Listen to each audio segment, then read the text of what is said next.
Hello friends, পিয়ার blog and রেসিপিতে তোমাদের সবাইকে স্বাগত জানাই। আজ আমি তোমাদের সঙ্গে শেয়ার করব পোস্ত দিয়ে চিচিঙ্গা ভাজা। পোস্ত চিচিঙ্গা খেতে খুবই ভালো লাগে, তোমরাও বাড়িতে ট্রাই করবে। গরম গরম ভাতে খুবই সুন্দর খেতে। দেখো, রুটির সঙ্গেও খাওয়া যেতে পারে, যেহেতু হালকা মিষ্টি ভাব থাকে। তো আমি প্রথমে চিচিঙ্গাগুলোকে খোসা ছাড়িয়ে গোল গোল করে পিস করে নিয়েছি। এরপর জলে ভালো করে ধুয়ে নিয়ে প্রেসার কুকারের মধ্যে একটু নুন দিয়ে সিদ্ধ করে নিচ্ছি।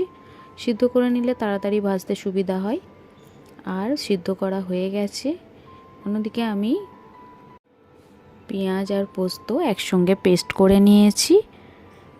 এবার কড়াইয়ে তেল গরম করে পেঁয়াজ আর পোস্ত দিয়ে একটু নেড়ে চেড়ে নিয়ে তার মধ্যে দিয়ে দিচ্ছি হলুদ, লঙ্কা, ধনে, জিরে, দিয়ে দিচ্ছি অল্প একটু চিনি আর খুব সামান্য পরিমাণে নুন, যেহেতু আগে নুন দিয়েছিলাম। দেওয়ার পরে একটু নাড়াচাড়া করে নেব, নিয়ে দিয়ে দিচ্ছি চিচিঙ্গা যে সিদ্ধ করে রেখেছিলাম সেই চিচিঙ্গাগুলোকে। দেওয়ার পর ভালো করে এপিট ওপিট নেড়ে চেড়ে নিলেই তৈরি চিচিঙ্গা ভাজা।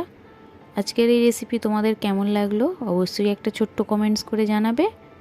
আর পেজটিকে ফলো করবে, লাইক শেয়ার করবে। বাই।